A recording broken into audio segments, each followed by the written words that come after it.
Hi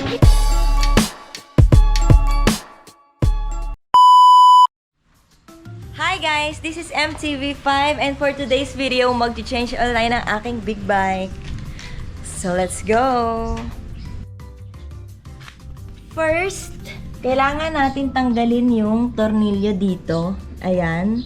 Number 17 daw to.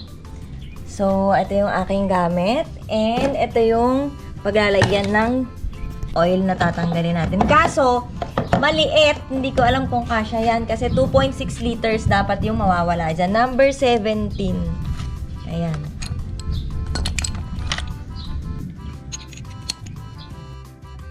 Alam ko, kailangan ata talaga ano. Box na. Nakaan na ata ito. Oh my God. Ito na, maluwag ata. Gila. Ayun na, nakakamay ko na. Hindi ko kita. Ayun, masisili pala dito. Yun.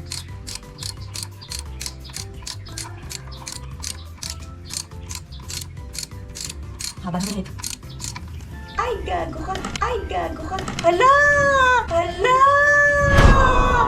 Lagatan. Okay, so nagkasya pala, kaya lang natapon yung oil. Lagot ako sa tito ko.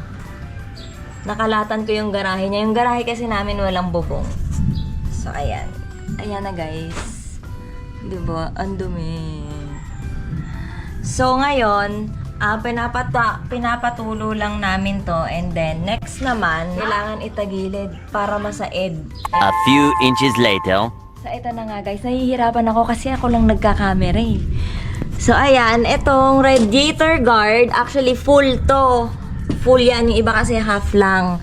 So, itong akin, tinanggal ko na. Allen wrench ang ginagamit dito. So, tinanggal ko na para mabilisan lang dahil ako lang ang mag-isang nagka-camera dito. Mga momser. Next naman, yung sa oil filter. Ito siya. Kamay-kamay na lang to, guys, kasi wala kami nung ano eh. Anong tawag dun? Oil filter socket ba yun? Yan. So, kamay-kamay na lang yan. Kaya naman daw ng kamay-kamay kasi hand tight lang din naman daw ang ginagawa pagka kinakabit yung bagong oil filter. So, balik ako.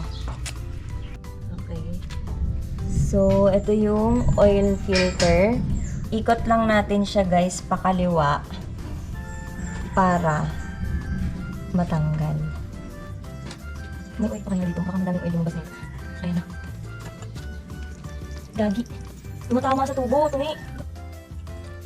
Ayan na. Okay, natanggal na, guys, mga moms. Ayan na. Hala ka! Gago! Ayan na. Ito yung oil filter. Mainit-init pa. CF Moto. Original to eh. Kasi ito yung sa kasa. Yung unang change oil na ginawa. Tapos, ang ipapalit natin ay ito. Tinawag namin to sa kasya naman daw. Pwede daw to galing oil filter na ginagamit sa Toyota Vios kung wala kayong mahanap. Kasi nagtry kami magtanong sa kasa. Wala daw sila nung oil filter na galing mismo sa kasa. So, ito. Pwede daw to, sabi nila. Okay. So, ayan guys. Pupunasan lang natin. Kasi kung nakikita nyo, meron siyang mga excess oil dyan. So, punasan lang natin yan. Kung wala kayo ng basahan para malinis ang inyong gawa. Diba? Ayan.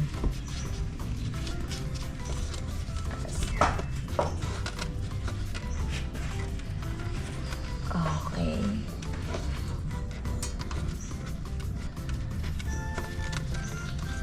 Check natin ulit. Hindi ko nakikita eh. Yan! O, malinis. Yan na. Malinis na. Ayos na. Teka, itong ano. Okay na. So, bago ko lagyan ng bagong oil, guys, ipapakilala ko muna sa inyo ang aming gagamitin na oil para sa engine. So, itong Voyager MPX4N. Ito talaga, guys, nung nagpunta ako dun sa event, naghanap talaga ako ng oil, ng engine oil na galing Middle East. Kasi, syempre, sa kanila nagmumula ang langis. So, parang for me, mas nagtitiwala ako doon kasi sa kanila yung authentic oil. Gets nyo ba? And also, nakilala ko tong ADNOC Voyager. Ano sila? From Middle East, Abu Dhabi. Jaso ba? Jaso approved and API approved to. Kahit tingnan nyo pa sa mga website, nung mismong pangalan ng oil, kasi maraming iba't ibang klase ng oil ang ADNOC. Pero yung lahat ng oil ni ADNOC ay approved ng API at ng Jaso. Okay? Hindi kasi lahat guys ng oil ay approved ng API at Jaso. Kaya alamin nyo na ang ginagamit nyong oil ay approved nun para at least tiwala ka sa oil na gagamitin mo. Alright? Okay, so lalagay na natin yung oil filter. Lagyan lang natin ng konting oil itong mga gilid nito. Yung O-rings. O-rings daw ang tawag dito, yan. Bago natin isalpak doon sa motor. So, ayan. Lagyan lang natin ng oil. Sausaw ko lang onti yung daliri ko dyan. Tapos, ito. Ma-oilan lang daw.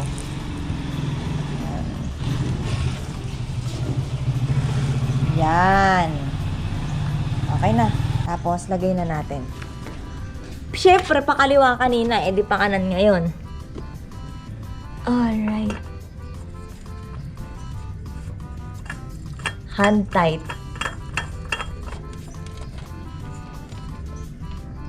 Pero ako, siyempre, pupwersahin ko kasi babae ako. Yung lakas ko, iba sa hand tight ng lalaki. Okay na yan. Ari ko, naipit pa yung kamay ko. Puta. By the way guys, di ba sabi ko kanina, pwede natin gamitan ng oil filter wrench. Meron kami actually, kaya lang, itong nabili namin is yung parang sa open ba. Yung posisyon nito, hindi makakaikot. Kailangan nyo nasa harap, yung ganon-ganon. Eh, ito, pang, yung ganyan. Ganyan. Ganyan. Basta yun. Hindi ubra, pero since pwede naman ngang kamayin lang, kinamay na lang. Di ba? So, next na gagawin naman natin ngayon after natin ilagay ang oil filter ay pupunasan natin yung tornilyo na tinanggal natin dun sa dito sa drain bolt. Ayan. So, pupunasan lang natin yung drain bolt na yan. Eh, may napunasan na. Ayan. So, para malinis bago natin siya ibalik. Okay? So, balik na natin. Baka dito. Ayun. Oh, ayan o. Asa na? Ito. Hindi kita na.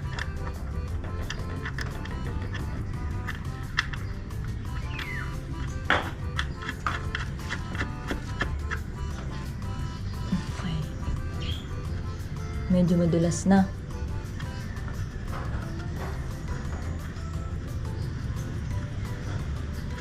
Tapos, saka ko na lang hihigpitan ng, ayan. Okay, so higpitan na natin. Okay lang to, higpitan ko. Pwersahin ko kasi mahina naman pwersa ko. Bago na kaya ito, baka umikot. Ay, bumilot. Yan. So, ayun. So, ayun na guys. Okay na. Nalagayan ko na. Natakpan ko na. Ayan. Teka lang. Ayan guys. So, okay na siya. Nalagay na natin yung bolt. Bolt. Ayan, nalagay na natin yan. Nahigpitan ko na din, guys. And next natin na gagawin, ito. Dito naman natin ilalagay yung bagong oil. So, bubuksan lang natin to. Ayan. Tapos, siyempre, itasali natin yung ating ADNOC oil. So, siyempre, meron akong embudo. Diba? Tapos guys, ang required oil na, dami ng oil na to ay 2.6 liters. So, meron namang sukat yung etong mismong oil. Ayan. Meron naman siyang sukat. Ayan. So, salin lang natin yan, 2 liters tapos 600. Bali, magtitira lang tayo ng, nagtitira lang tayo ng 400 liters dyan. Okay? So, ayan guys, ilalagay ko lang to dito. Ayan. Tapos, hawakan ko lang to. Pwede naman yan. So, isang ganito is 1 liter.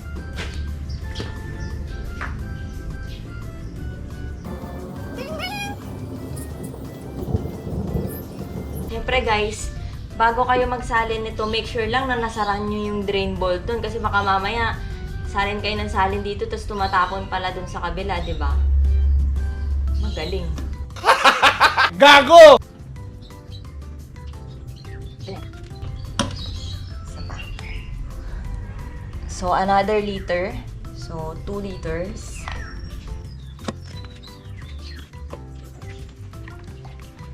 Ganda ng kulay ng oil, no?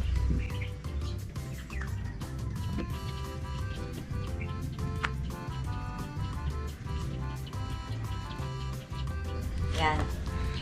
Tapos, dahil 2.6, titira lang tayo ng 400 dito. Naku, paano to?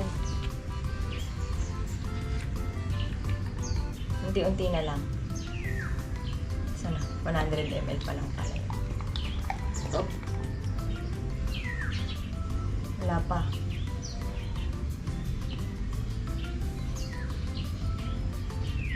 Diyos ko po. 400 ml. Wala pa, di ba? 200 pa lang.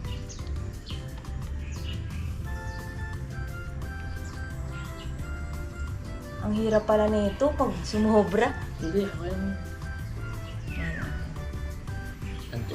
Matatanggal, bumababa naman yun, di ba, pagka sobra. Ilan na? Konti pa.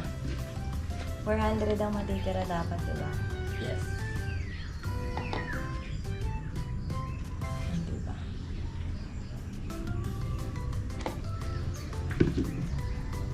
Di ba? Konti pa. 5 kutsara.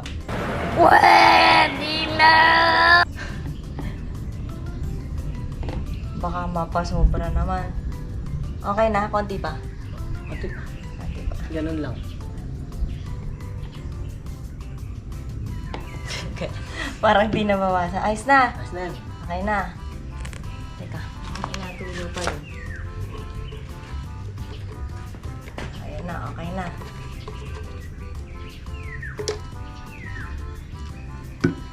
Punasan natin bago natin lagay yung takip. So, yan. Thank you so much. So, punasan natin din to guys, syempre. Bago natin ilagay yung takip. Para walang tawag doon, hindi maka-attract ng alikabok yung oil, di ba? Sakto namin yung takip. So, okay na. O-ring ba to? Ayan. Ayan, guys. So, babalikan natin yung takip. Make sure lang na hindi nawala ang O-ring. Ayan. Para hindi tumapon-tapon ang langis. Hand tight lang din naman to eh. Okay.